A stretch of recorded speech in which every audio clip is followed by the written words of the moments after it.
Hello, it's our next rockin' hour. Yeah. Everything is a little bit louder today for some reason. I think they were doing some adjustments, so we need to adjust to get ready for that. This is Think Local First programming here on Santa Cruz Voice, and I am your host every week, Susan O'Connor Fraser. And I'm the other host, Ham O'Connor Fraser. You are the other host. The other host. Are you my better half? Yes, I am. I think that was a guy thing. They used to, the guys would say, my better half. That'd be my better half. So we're in the studio. We had a great first hour with Eat, Drink, and Be Local, but this hour is focused on another Think Local First member, and we'd like to welcome into the studio Bill Fisher. Bill. Hello. Welcome, Bill. Hi, how are you? I'm good. We're good. Now, Bill is the founder of William Fisher Architecture. That's the company. Yeah. That's what we are, and I've been doing it for a long time. The whole key to my business is my crew. I have a group of people that we've collected together who are just outstandingly wonderful, and every day I go in there and I think, gee, they don't need me. I mean, these people are so smart and so talented. I just love being with them. It's a pleasure going to work every day. That's nice. Now, did you have a life before William Fisher Architecture? No, actually I didn't. I started this when I was 16. Oh, my goodness. That was 60 years ago. And my first job was for my sister. I did a house for my sister down in L.A., and every time I go to L.A., I drive by to make sure it's still standing. And I've just been working continuously since age 16, even through university and all that. I just kept working in order to pay to go to school. Right. And stuff like that. So, just been doing it continuously. But I've learned over the last 60 years that the whole key is collaborating with smart, talented people. So I have a group of they're young, they're like 40 years old. Younger people, but they're all really, really good and funny, and I love my people. They're good. They're good people.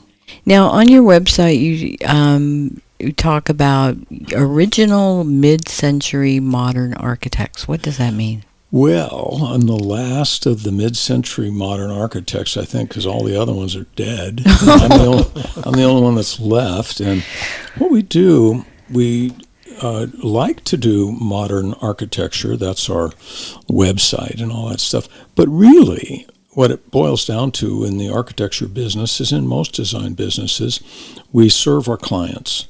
And a client will come to us and they'll say, well, I want a craftsman house, or I want a Victorian house, or I want some this or that, whatever they want. And we try to give them what they want. So even though we think in terms of modern architecture, and we love that, we still realize that we want to give our clients whatever they're going to be happy with. So especially residential clients, about half of our work is residential, and the other half is what we call commercial, which includes government jobs and everything that you go into that's not a house is considered commercial. And but especially for the house stuff, people come to us and they'll have a bunch of photographs of buildings that they like, which is wonderful, because then we get a sense of, okay, this is what we want their building to look like. So we try to just be the best for them. That's our goal. I mean, if you go to your website, you've got some beautiful homes there. Yeah. Are they all pretty much? I mean, you talked about your first design was your sister's in L.A., but are most of these other buildings that you've done local? Well, we're half and half we're all over California. Number one. And we have an office in Los Angeles as well as an office here in Santa Cruz. And so we do jobs in L.A. I'm doing one in Whittier right now, and we're working in the Pacific Palisades near the Burn Fire area, and we've got one going in Altadena and there. And then we do a bunch here, of course, in Santa Cruz, so where we started. So where I started in the last 45 years ago, we Anyway, so we have a big Santa Cruz footprint, and that's where the actual studio is, where I have my people that are, hopefully, when I'm gone, they're all, have their heads down in their computers and doing the work like they're supposed to be doing. Right I'm now. sure they are, because they're a great course they group. do. They probably are doing it, even though I'm gone. And so all the work is done here, even though we do work in other parts of the state. Now it's all electronic. Everything is electronic. And people say, oh, do you do blueprints and stuff? Well, I remember blueprints, but when we even submit documents, drawings, and calculation specifications to the counties or to the cities, we all do it electronically. We don't even use paper anymore. Wow. And so that's an interesting twist on everything. So I love the field because it's creative, and I'm surrounded with creative people that are always trying to think about new ways of doing everything. And the materials change, and all the products we use evolve over time, so we're constantly keeping ourselves aware of the new trends and everything. So whenever we're hired, we want to use the cutting edge of what is out there and be literally the best architect in town, or in this case, the best architect in the state, since we're although we have worked out of state.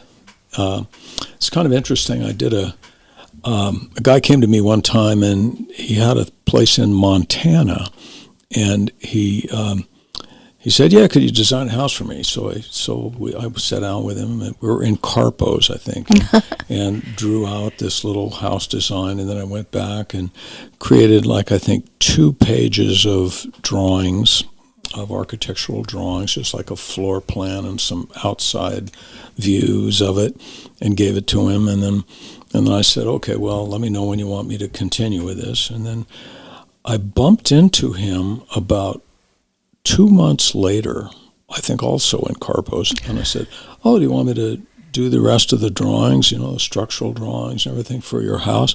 And he said, oh, I already built it. and I said, yeah, in Montana, there's no building department or anything. We just built it.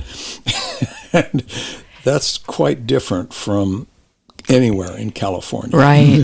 Here but I'm very proud of the building code that we have here, which might be an odd thing for an architect to say, but we've developed this building code, and the beauty of the building code is it's not written, it's a law, it's a long, extensive law. It's got multiple books making this hundreds, like over 1,000 pages when you add all the parts of it together. Wow.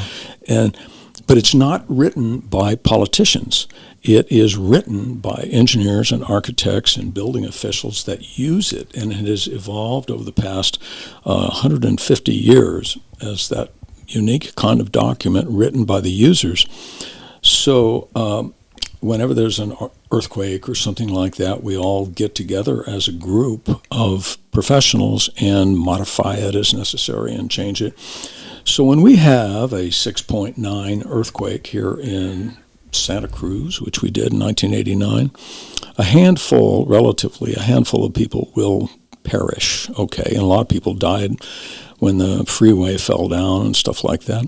You have that same earthquake somewhere in the third world, and 30,000 people will die. Right. And the reason is because of the building code, right. Because we've learned over the years how to build things so they don't fall down.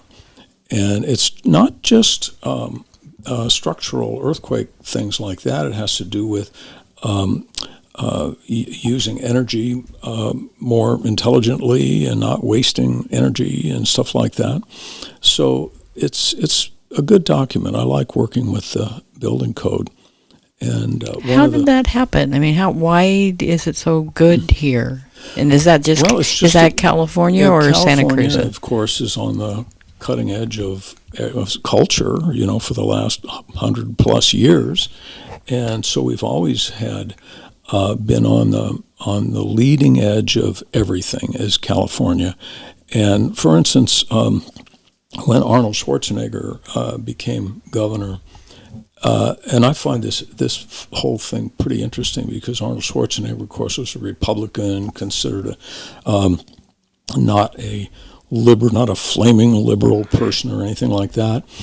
He actually is responsible for what we call the Green Building Code, which is part of the building code, which emphasizes it directs that every new building has to have environmentally friendly materials and has to pay attention to those ideas.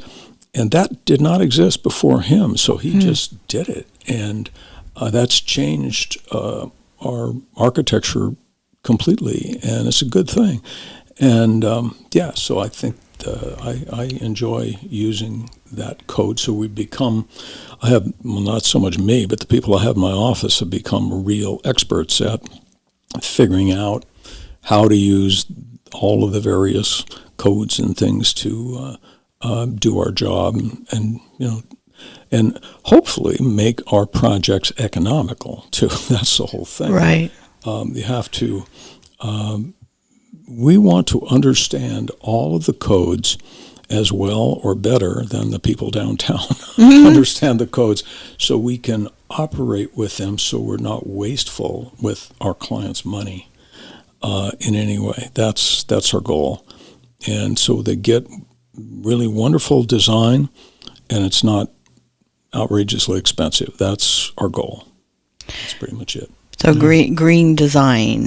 Yeah, we call it green design, which all of our work and when you design things to be green, as they say, sustainable, and all that, it's not really more expensive if you're starting from scratch to design like that. It's just a way of thinking about the design so that you're using not necessarily more expensive materials either, but you're putting everything together in a way that makes sense. It doesn't have to be expensive. That's what I'm saying. And over the years, we've become friends with the people in government too. We're redesigning the county building downtown. That's pretty good. And so I think they appreciate the fact that we trying to do a good job also. Yeah.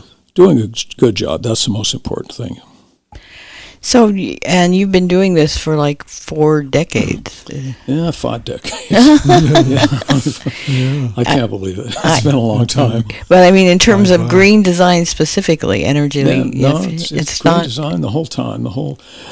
Basically, the reason I say that is 5 decades. I did not grow up in a rich part of town. I grew up in a very modest part of Los Angeles, in South Central Los Angeles, and my father was an industrial engineer, but we still did not have any money at all. And I didn't realize then how poor we were. Now I know, but at the time I didn't think we were poor. But everything I had in my life was secondhand. Everything. Right. When we were in elementary school, we literally made our own bicycles out of parts. Wow. And in our backyard, we always had lots of materials and tools and parts and things and lumber and all that stuff. So we just got used to making things. And it was like a sin for us to go buy something new. That was horrible if you had to do that. So everything was made. So that was really the beginning of my education in design, is to literally make stuff. And from scraps, put it together, and that was fun. It was not. We never felt impoverished or anything like that. It was fun. That was just the way of life, and that's still what we do. When you think about building buildings, you're basically making large sculptures that you can walk around in, out of mud and trees and nails, and you're making out of rough materials, and you're hopefully putting together a work of art. Yeah. That's really what it's all about. Well, we need to take a break, go to a first commercial break, and so stay tuned. We're going to hear more about William Fisher Architecture when we come back after these messages from our sponsors, so don't go away. Hi, folks. Warren Knox here of Knox Roofing. I thought I'd share a few statistics with you. Do you know how long a frog can hold its breath? 4 minutes. Do you know how many nails the average roof requires? 7,000. What's the percentage of roofing companies that will be out of business after they've installed a roof? 80%. Here at Knox Roofing, we're still going strong, exceeding 15,000 homes now. Give us a call here at Knox Roofing at 461-0634. Thanks, folks. Attention content producers. You can have access to a complete digital media production facility at Satellite Co-working and Digital Media Studio on Soquel Avenue. Easily rent video and audio equipment, a studio with green screen, editing suite, and audio booth, all at can't say no rates. Schedule a tour to see for yourself at satellitecoworking.com. Mention Santa Cruz Voice for 20% off your first reservation. You can help build one of America's first full-service local news and talk streaming radio stations, SantaCruzVoice.com. You can help the Voice team build a streaming radio infrastructure of hardware, software, and connectivity by donating your time and or money. Your donations will result in a radio station that everyone will enjoy and that you can truly be proud of. Please go to SantaCruzVoice.com and click support. SantaCruzVoice.com, and thank you. Cannabis is one of nature's most beneficial plants. Hello, I'm Jenna. Treehouse Dispensary, we use information about cannabis to build community. Listen to Carly. For those who would like a cannabis flower that stimulates your creativity and makes you feel happy, Treehouse suggests the sativa varietal Banjo from the local growers at Coastal Sun. For answers to your cannabis questions, ask your friends at Treehouse Dispensary, 3651 Soquel Drive in Soquel, or ourtreehouse.io.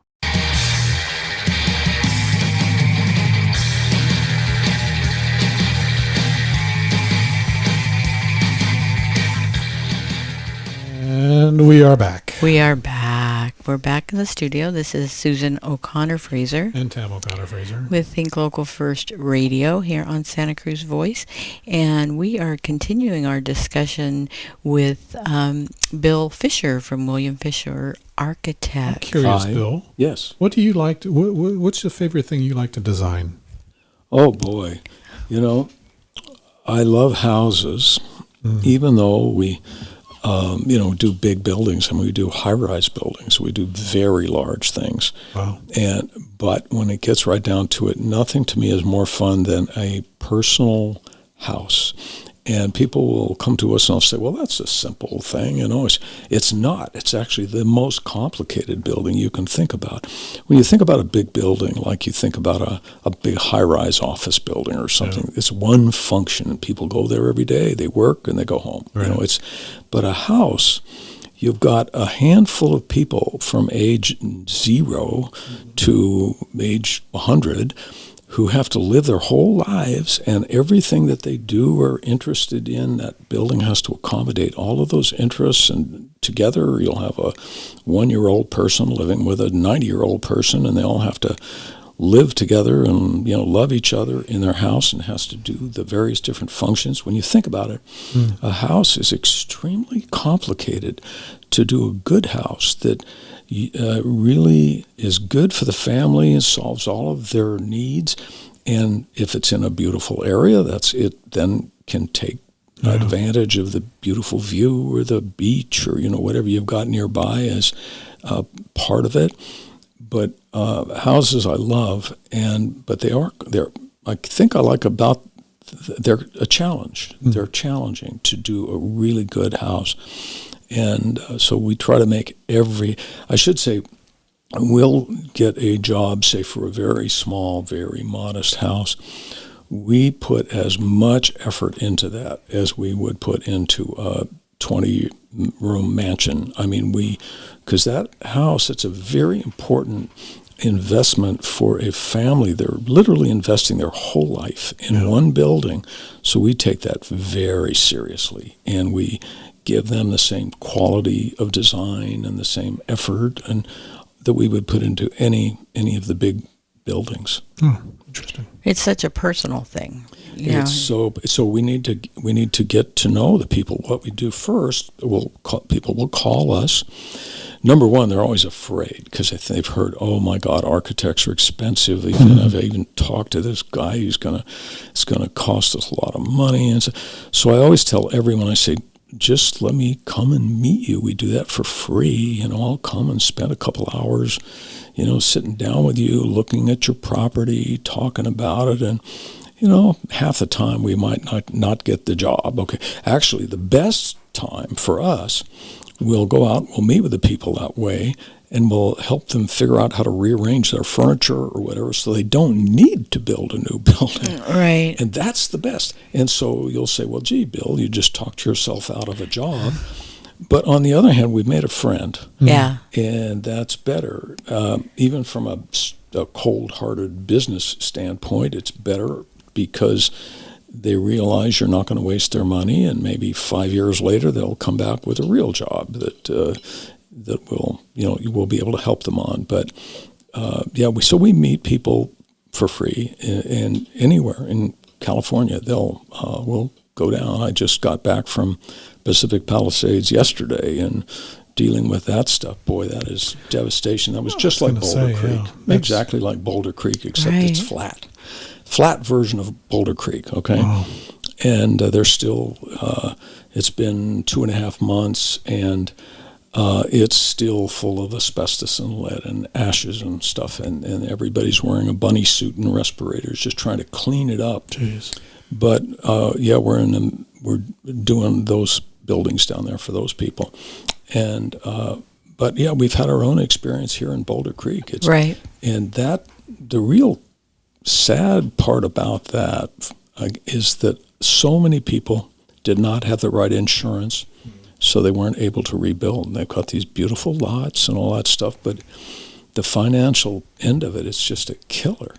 So, I wish I had a solution for that. I don't. I mean, typically what we will do is we'll design something for a family, and it will be a very small, very simple building that we might design if they don't have enough money to rebuild what they had.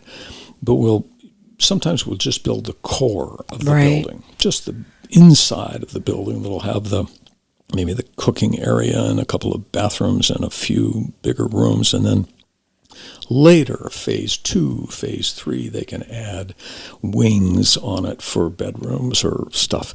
So that's kind of what we have to do sometimes when we're dealing with the clients that don't have the funds.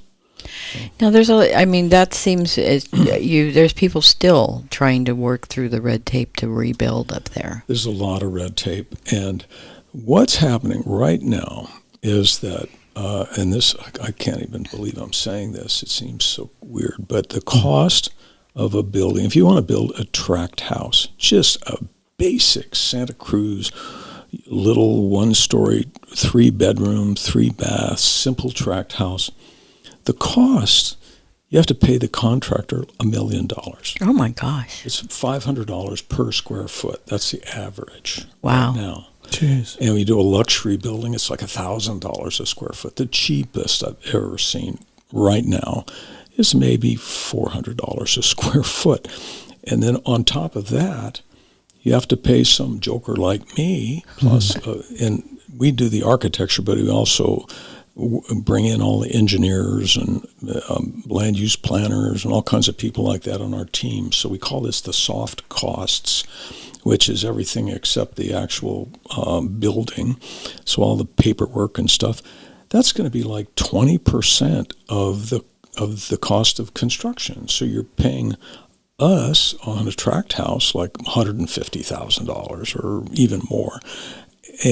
But that's all of this engineering and architecture and all the people think, oh, you're just making drawings, right? It's just blueprint. And well, it's not quite, because we have to do a lot of this documentation to satisfy all the codes and all the requirements. Plus, that includes a lot of discussion we have with the powers that be. We have to deal with the building department and the planning department and the fire department and all of the various agents. There's a bunch of them. Right. That we have to satisfy and work with. So that's part of what we do also. So it's more than just drawing a little plan. I wish it was that simple. But so it's an expensive thing. That's the issue. So we recognize that, and we kind of counsel people when they're starting in. Again, we counsel them for free and talk to them about what they're doing and where they're at and what their budget is and what they can really achieve. And of course, on top of all this construction, you have to buy the darn land. Right, you right. know how expensive that is around here. So yeah, it's a different environment than it's ever been before. Now, why so expensive? Is it just California? I mean, Well, because you hear about other parts of the country being so much more affordable. Other parts of the country are not that much more affordable. I mean, even if you go to the Midwest, it's maybe, half the price of what it is here. But it's still more expensive than it used to be. Those places used to be a lot more expensive, but everywhere is becoming more expensive. And these tariffs are going to really raise hell too. If they increase the cost of lumber, we get like 90% of our lumber from Canada, as well as steel and aluminum and stuff. So, we might add 20% to these costs because of that stuff. So, we have a client that gets all of her stuff from China, mm-hmm. and she's freaking out. Oh, yeah. She's got a container that's usually $100,000 worth of stuff inside. That's looking to get it out of the port is going to be $200,000 or something. You wonder about companies, say like Walmart. Right. Everything in Walmart comes from China. Exactly. And Walmart, of course, is this gigantic retailer, and you think, gee, I wonder what the political situation is with this gigantic, very rich Walton family that owns the Walmart, and what's going to happen to them? What are they doing? It's a very interesting time right now. I remember that back in, the 2016 or 18, we have a contractor that's one of our neighbors. He was talking about some of the challenges in getting things like drywall and stuff like that in. Yeah, so we're always, part of our job too is to try to stay up on all this, the news with regard to building materials and what we do, because personally I like to build buildings out of metal studs and metal. We try not to use much wood. Personally, and it depends on situations, but usually when I'm designing for myself, I don't like to use wood framing because it's basically bug food, but so I try to use sheet metal frames and stuff when I can, but it depends on the. Sometimes if the building already has a wood frame, and we want to remodel it, we'll continue in that same structural vocabulary, but we try to be aware of all the latest innovations and trends and materials and all that. A lot of my job is just to try to keep up on all that stuff and constantly be researching what's going on in the industry. I was reading an article about why wood was utilized initially because it was cheap. That's the only reason we used wood. I mean, you think about it, you're using a material that is food for insects and fungus, and it seems silly. Why would you even think about doing that? So, and now we know. Now we have black mold, and it can be a serious problem if you use metal studs, which are not much more expensive than wood studs, and you use drywall that does not have paper on the surface but has fiberglass on the surface, and all of the building is inorganic, basically. So if you have water leaks or moisture from a roof leak or a plumbing leak, it's not an issue. It's not a problem. Organic materials are great. They belong on your body when you wear clothing, or in your mouth when you eat. Organic stuff is great, but buildings should be inorganic, so you don't have termite problems or mold or mildew or any of those issues. And so we try to build with that in mind as much as possible. Now, I was reading also that hemp is being utilized for Yeah, hemp is definitely, it's being used by the clients as well as on our buildings, But of course, hemp has been around forever. Forever, I mean, 200 years ago, most of the sailboats were, all the sails and the ropes and everything were all made out of hemp. It's a very strong fiber, so I mean that's a new part of it. We're doing, we of course in the architecture business recently have been doing projects involving hemp for people that use marijuana. We've done projects for people that have farms, and that's been an interesting story that's gone along, where things have become normal. When that became normalized in California, the sky didn't fall. I mean, nothing happened. We thought, oh my God, people are going to be, high in the streets. No, it's just, we still have liquor stores and stuff like that, which I'm not a fan of. I'm not a drinker, but the hemp thing has not really been a problem. I tell you, it's not as big a business as they thought it was going to be, because the taxes are so high. Oh, yeah. I had a guy. This was about 2 months after they made it legal, and a guy called us out to his facility, and I went in this building, a big tilt-up building, where he had built 2 levels in there all by himself, completely illegally. He built basically a farm inside this giant tilt-up building, and had all kinds of processing, and it was a big production. And okay, he said, well, I guess we have to become legal now. And his business had been in existence for like 5 years in this very anonymous section of an industrial part of Monterey County. So I put him in my car. We drove down to Monterey County building and walked in there, and they didn't arrest him for being a criminal. No, they slapped him on his back, and they took him over and signed him up to start paying taxes. And that's the new reality. But nothing bad happened culturally when that happened. All the kids didn't all of a sudden become dope heads, So it's I think that's been kind of a non-starter as an issue. I look back at back in the 70s in Silicon Valley, specifically when you mentioned tilt-ups. Yeah. And you think about all those buildings that were being built back then were all tilt-up buildings. Yeah. What's changed with that now? Well, mainly energy. Those buildings were not very. They used a lot of energy. I'm thinking about heating and cooling. Yeah. And then we had, now the buildings are pretty much the same, except we've added a lot of insulation to them, so they don't waste a lot of society's energy. Yeah. So we're working on some other things that are other ideas that are right now that are more, I find more interesting.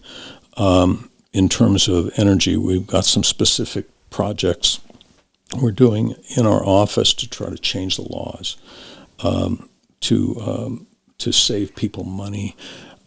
Right now, if you look at the coast of California, I'm thinking about Santa Cruz, but everywhere up and down the whole state, we have the cleanest air in the world. Right. When you think all of our air, most of the time, comes from the ocean. So the last people that have breathed this air were in Oahu, okay? So that air has traveled a long way. It's very, very clean. So although the current code requires that we spend a lot of money to seal our buildings and do all kinds of things like that, it's completely unnecessary with our type of climate. So I'm working on a project in our office where we're going to try to change the law to make it much cheaper for people to build buildings in along the coast, along Santa Cruz and places like that. So we're constantly trying to come up with new things. Yeah. Well, you think about the air, and you growing up in Los Angeles back in the 60s, that was not Yeah, well, Smog alerts and everything. you could see the air there. Yeah, I remember breathing it in. Yeah, we talk about going over the hill to Los Gatos, and you'd see the, the layer of air, dirty air. No, it's a real problem. But that's part of what we need to solve as a culture. We need to figure out how to solve those problems. Those problems are solvable with technological problems. We just have to decide, yes, we want to do them. Right. Well, we got to go to our second break here, and when we come back, we'll hear a little bit more in our last block with Bill Fisher from William Fisher Architects. This is Susan O'Connor-Fraser. And Tam O'Connor-Fraser. Here on Think Local First programming. So stay tuned, and we'll be back after these messages. Save money on airfare to anywhere. Low Cost Air is the discount supermarket for all domestic and foreign airlines. A funny thing is going to happen when you call Low Cost Air. You're going to talk to a human being within 60 seconds. Save money on airfare to anywhere. Call Low Cost Air to compare at 800-704-1662. 800-704-1662.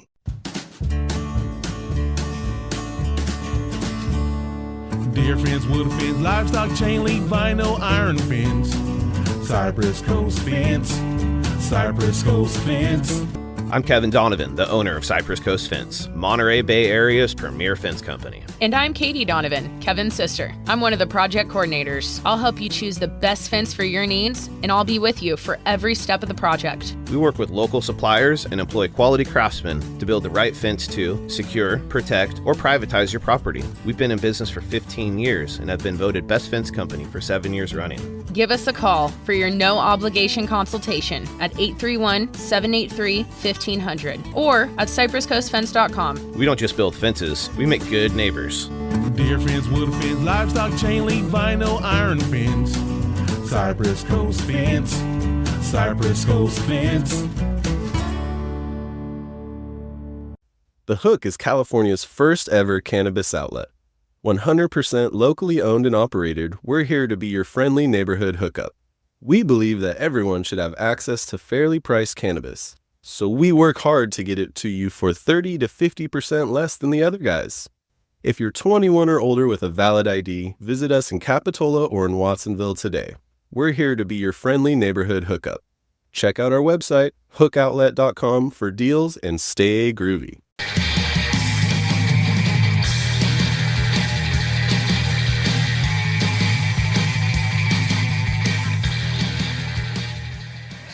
And we're back to Think Local First Radio here on Santa Cruz Voice. I know, 2 minutes goes by fast. This hour has gone by quick. It has. I mean, it's just I love my job because I get to interview interesting people like Bill Fisher here from William Fisher Architecture, and I get to learn a lot of new things. I'm very impressed. I'm especially impressed by the chandelier and the golden thrones we all get to sit on. It's wonderful. I missed that. I don't have one of those, either of those. And we live in paradise in Scotts Valley in a little redwood forest in a house made of wood. So do I. Yeah, and we sit there and we I don't know when it was exactly when we had our deck torn out because there were some redwood trees that had compromised our deck. It was one of the things we loved about the house when we first saw it was that there was a redwood tree growing out of our house, or out of our deck, but it wreaked havoc on the deck, and you decided to grow and expand, and the deck just buckled. But when we replaced the deck finally, the deck contractor said it was the worst decks he's ever seen. One of the worst decks he's ever seen. And we, of course, were like stressed because we thought, oh my gosh, we're going to have termites. And we didn't. We've been because of the redwood. We felt so fortunate in our house compared to our neighbor's house, who's had all kinds of problems over the years. Termites being one of them, mold being another one, and all those things that you talked about in these. Well, I tell people if they have a redwood house, if they have an old house in Santa Cruz, and they're going to have to tear it down for one reason or another, tear it apart with a scalpel, because that lumber is worth a lot of money right now. If it's real pure redwood, because what they do is they'll take your old crummy beams and rough wood, and they'll run it through equipment to make it thin sheets of veneers and use it for paneling inside buildings. I mean, it's really beautiful. Wow. And redwood. We don't use it anymore because the redwood we get now, since we're not allowed to murder the big old trees like we used to, we don't really get the all red wood like we would get from a giant tree. Right. I mean, it's, when you look at things like the giant sequoias and the coast redwoods and things, these are really valuable resources, and they're native to California. Yeah. California is such an interesting place because we have, it's recognized throughout the world. I mean, if you travel around the world and you talk to people on the other side of the world and you tell them where you're from, and you say, I'm from Santa Cruz, California. They know what you're talking about, and they know about the redwood trees, and they know about, of course, they know about Hollywood and San Francisco and stuff like that. But they also know about the beauty of the coast and where we live. It's a unique place. It really is. Yeah, we have our ceiling actually is redwood. Yeah, it's nice. Yeah, it's not a cathedral ceiling or anything, but it's probably 9 or 10 feet or something like that, and or maybe bigger. But it's so I can wake up and look at the wood, and it's just nothing quite like redwood. No. Yeah, absolutely. Yeah. So you talk about design build. What does design build mean? Well, it's a way of producing a building. What design build means is you'll hire a architect who's also a contractor, and they will design it and build it. It is in one continuous procedure, and that can save some money sometimes. I don't really do it that much. I can do it. We do it occasionally. Okay. But the reason I don't do it all the time is because there's a lot of really good contractors out there that are better than me and that do a better job than I do as a contractor. So I stick to architecture as much as possible. But sometimes if it works out that it's actually cheaper for the client for one reason or another, we will go ahead and do the design and the build together. So but the other thing we're doing, we're using prefabricated things. We built a building up in the mountains on, it's not too far in the mountains, it's up on May Street. If you keep driving up there about 10 minutes, you get to a building we just designed that are 3 box-like shapes made out of rusty steel, and they're made out of lots of prefabricated steel parts. And if you go on our website, you can see that. And can I give my website address? Sure, for sure. Oh, absolutely. Thank you. My website is modernarchitecture.com, and there's a dash in between the words modern architecture. And the reason is because we put the dash in modern architecture. Ooh. Actually, the real reason is I couldn't afford to buy the right, thing, so I had to buy modern dash architecture. But anyway. That's okay. One of our clients is good-guys.com. That's all right. Yeah, they're the hot rod and car show company, and same kind of thing. Good Guys was too expensive, so they bought Good-Guys. Boy, we all should have gotten in the business of buying up those names. We could have made so much money by now. Jeez. Flowers.com. I mean, come on. I know, really. So much. Yeah. I think we bought some pets.com. Didn't quite work out well for us, but some stock in that. But anyway, modern. But Apple did good. Yeah, our Apple stock did good. Now it's kind of up and down. So modern-architecture.com is your website, and there's a lot of good information there about what you do and how you do it. And well, yeah, the whole key is to serve our clients, and so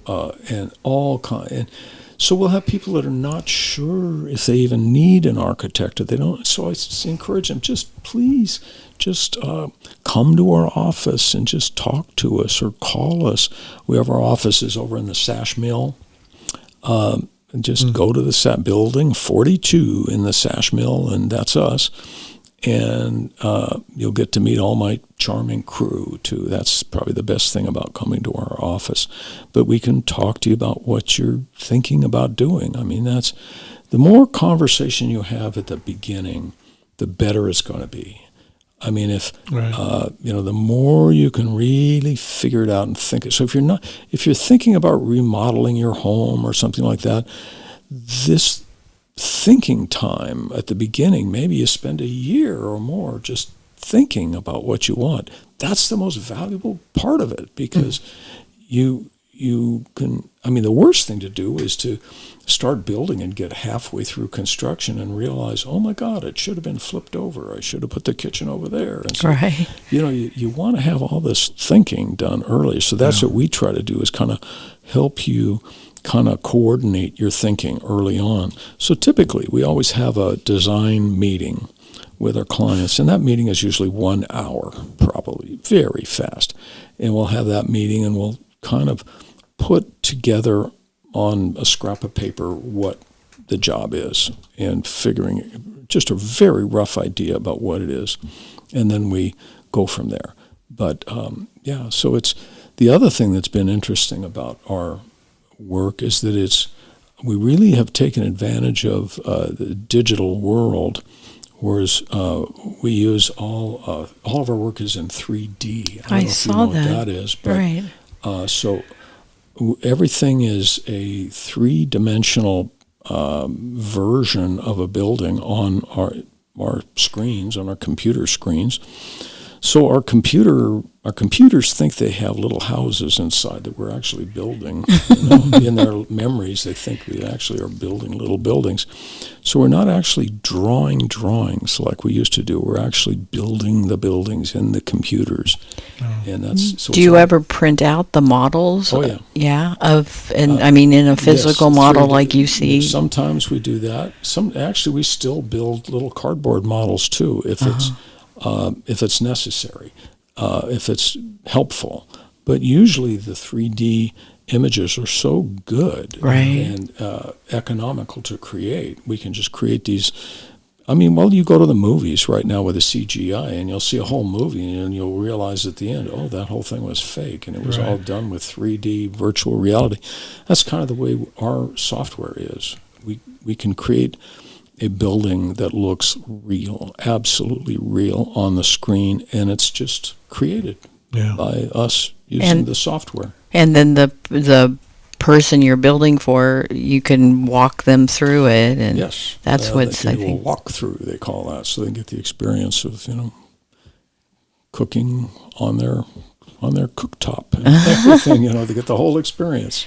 That's I know we do part of our video business. We do 3D animation, and seeing some of these things, and we've had clients that have wanted to do that walkthrough. Tell me about your business. You've got this. No, this is fascinating to me. We do videos for a lot of business to business videos, as well as the commercials for the Santa Cruz Beach Boardwalk and other. Which are the greatest commercials I've ever seen on the board. Come on, who has lived here for a long time who hasn't been in love with a boardwalk commercials? It sounds like Michael Olson. He's always saying that to people. They do the best commercials. They really are. And it's not. It's him. He's our director and editor and camera person, and it's really his eye. And then putting it together in post production. I'm more of a writer and creative director, so come up with ideas and help execute them through the process. So a client will come to you and they're not quite sure what they want. Yes. And you'll help them figure it out. Kind of exactly. like how you do it. Yeah, exactly. So they'll tell us, this is what we're trying to accomplish. An example is Whiting's Foods, a food concessionaire down at the boardwalk. They wanted to have a video that was about kids, calling in and what they call calling off, saying, I'm not not going to come to work today because I've got beach flu or whatever,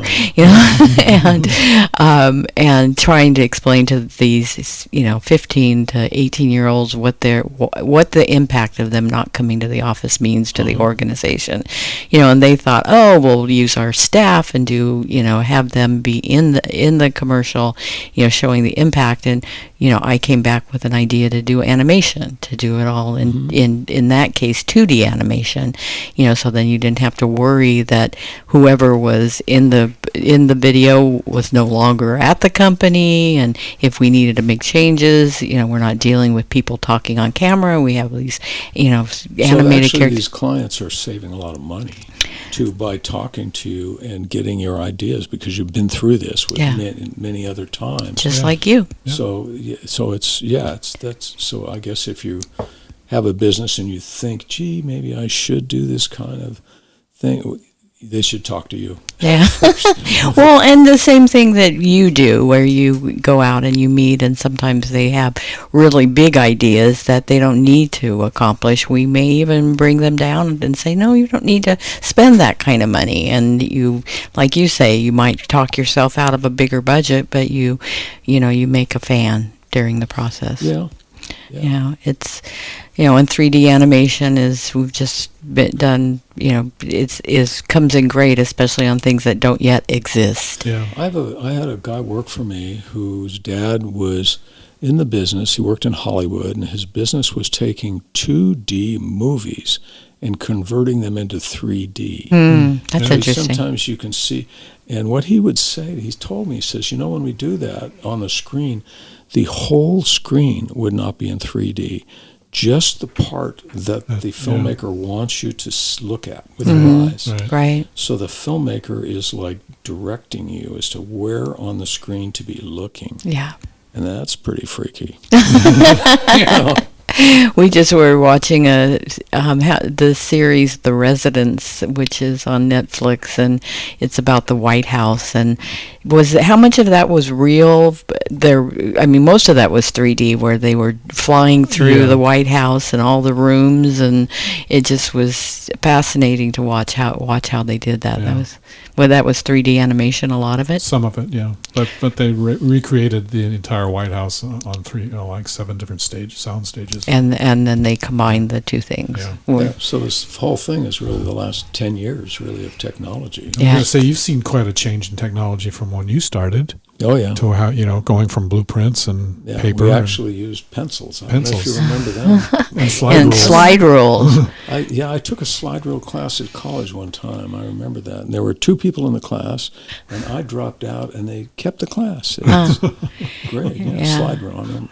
My father was a chemical engineer, so he used a slide rule a lot in his work. He would build factories and, for chemical factories. And one of the things, he was one of the very first owners of an HP calculator. And it was like, I don't know, really expensive and really kind of big and bulky, and it was just a calculator. Scientific calculator. And now we've got these things. No, it was a big deal. Yeah. Everything has changed. But it's changed for the good, I think, most of this stuff. Well, I think our time is coming. We're right here. We're here. I want to thank you guys. Thank you, Bill. Thank you. It's so nice meeting you. Here. It's really nice to meet you, and I really am going to start listening to SantaCruzVoice.com. Very good. This is my new location on the internet. Yeah. And we are going to be out in 3 seconds. So I got. Thanks, everybody, for listening.